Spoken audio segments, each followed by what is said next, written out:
मेरे चैनल धार्मिक जीवन में आप सभी दोस्तों का फिर से बहुत बहुत स्वागत। की अमृत कथा का शीर्षक है सन्यासी बड़ा या गृहस्थ। किसी नगर में एक राजा रहता था। उस नगर में जब कोई सन्यासी आता तो राजा उसे बुलाकर पूछता कि भगवान, गृहस्थ बड़ा है या सन्यास। अनेक साधु अनेक प्रकार से इसको उत्तर देते थे। कई सन्यासी को बड़ा बताते, पर यदि वे अपना कथन सिद्ध न कर पाते तो राजा उन्हें गृहस्थ बनने की आज्ञा देता। जो गृहस्थ को उत्तम बताते उन्हें भी यही आज्ञा मिलती। इस प्रकार होते होते एक दिन एक सन्यासी उस नगर में आ निकला और राजा ने बुलाकर वही अपना पुराना प्रश्न पूछा। सन्यासी ने उत्तर दिया, राजन, सच पूछें तो कोई आश्रम बड़ा नहीं है, किंतु जो अपने नियत आश्रम को कठोर कर्तव्य धर्म की तरह पालता है वही बड़ा है। राजा ने कहा, अपने कथन की सत्यता प्रमाणित कीजिए। सन्यासी ने राजा की यह बात स्वीकार कर ली और उसे साथ लेकर दूर देश की यात्रा को चल दिया। घूमते हुए वे दोनों एक दूसरे राजा के नगर में पहुंचे। उस दिन वहां की राजकन्या का स्वयंवर था। उत्सव की बड़ी भारी धूम थी। कौतुक देखने के लिए वेश बदले हुए राजा और सन्यासी भी वहीं खड़े हो गए। जिस राजकन्या का स्वयंवर था वह अत्यंत रूपवती थी और उसके पिता के कोई अन्य संतान न होने के कारण उस राजा के बाद संपूर्ण राज्य भी उसके दामाद को ही मिलने वाला था।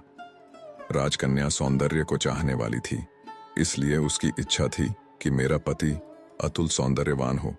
हजारों प्रतिष्ठित व्यक्ति और देश देश के राजकुमार इस स्वयंवर में जमा हुए थे। राजकन्या उस सभा मंडली में अपनी सखी के साथ घूमने लगी। अनेक राजा पुत्रों तथा अन्य लोगों को उसने देखा, पर उसे कोई पसंद न आया। वे राजकुमार जो बड़ी आशा से एकत्रित हुए थे बिल्कुल हताश हो गए। अंत में ऐसा जान पड़ने लगा कि मानो अब यह स्वयंवर बिना किसी निर्णय के अधूरा ही समाप्त हो जाएगा। इसी समय एक सन्यासी वहां आया। सूर्य के समान उज्जवल कांति उसके मुख पर दमक रही थी। उसे देखते ही राजकन्या ने उसके गले में माला डाल दी, परंतु सन्यासी ने तत्क्षण ही वह माला गले से निकालकर फेंक दी और कहा, राजकन्या, क्या तू नहीं देखती कि मैं सन्यासी हूं? मुझे विवाह करके क्या करना है? यह सुनकर राजकन्या के पिता ने कहा, मेरी कन्या के साथ ही आधे राज्य के स्वामी तो आप अभी हो जाएंगे और पश्चात संपूर्ण राज्य आपको ही मिलेगा।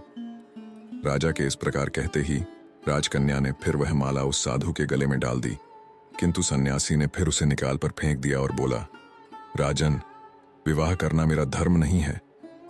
ऐसा कहकर वह तत्काल वहां से चला गया, परंतु उसे देखकर राजकन्या अत्यंत मोहित हो गई थी। अतएव वह बोली, विवाह करूंगी तो उसी से करूंगी, नहीं तो मर जाऊंगी। ऐसा कहकर वह उसके पीछे चलने लगी। हमारे राजा साहब और सन्यासी यह सब हाल वहां खड़े हुए देख रहे थे। सन्यासी ने राजा से कहा, राजन, आओ हम दोनों भी इनके पीछे चलकर देखें कि क्या परिणाम होता है। राजा तैयार हो गया और वे उन दोनों के पीछे थोड़े अंतर पर चलने लगे। चलते चलते वह सन्यासी बहुत दूर एक घोर जंगल में पहुंचा। उसके पीछे राजकन्या भी उसी जंगल में पहुंची। आगे चलकर वह सन्यासी बिल्कुल अदृश्य हो गया। बेचारी राजकन्या बड़ी दुखी हुई और घोर अरण्य में भयभीत होकर रोने लगी। इतने में राजा और सन्यासी दोनों उसके पास पहुंच गए और उससे बोले, राजकन्या, डरो मत। इस जंगल में तेरी रक्षा करके हम तेरे पिता के पास तुझे कुशल पूर्वक पहुंचा देंगे, परंतु अब अंधेरा होने लगा है, इसीलिए पीछे लौटना भी ठीक नहीं। यह पास ही एक बड़ा वृक्ष है, इसके नीचे रात काटकर प्रातःकाल ही हम लोग चलेंगे। राजकन्या को उनका कथन उचित जान पड़ा और तीनों वृक्ष के नीचे रात बिताने लगे। उस वृक्ष के कोठर में पक्षियों का एक छोटा सा घोंसला था। उसमें वह पक्षी, उसकी मादी और 3 बच्चे थे। एक छोटा सा कुटुंब था। नर ने स्वाभाविक ही घोंसले से जरा बाहर सिर निकालकर देखा तो उसे यह 3 अतिथि दिखाई दिए। इसलिए वह गृहस्थाश्रमी पक्षी अपनी पत्नी से बोला, प्रिय, देखो हमारे यहाँ 3 अतिथि आए हुए हैं। सर्दी बहुत है और घर में आग भी नहीं है। इतना कहकर वह पक्षी उड़ गया और एक जलती हुई लकड़ी का टुकड़ा कहीं से अपनी चोंच में उठा लाया और उन तीनों के आगे डाल दिया। उसे लेकर उन तीनों ने आग जलाई, परंतु उस पक्षी को इतने से ही संतोष न हुआ। वह फिर बोला, ये तो बेचारे दिन भर के भूखे जान पड़ते हैं, इनको खाने के लिए देने को हमारे घर में कुछ भी नहीं है।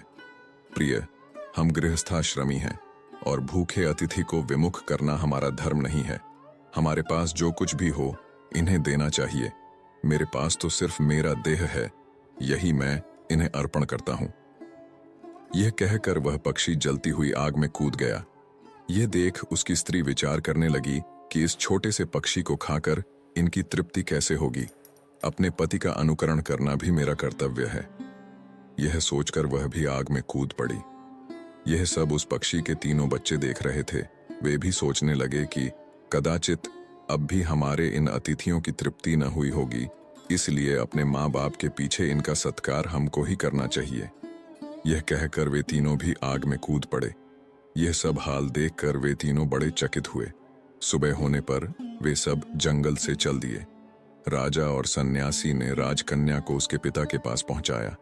इसके बाद सन्यासी राजा से बोला, राजन, अपने कर्तव्य का पालन करने वाला चाहे जिस परिस्थिति में हो, श्रेष्ठ ही समझना चाहिए।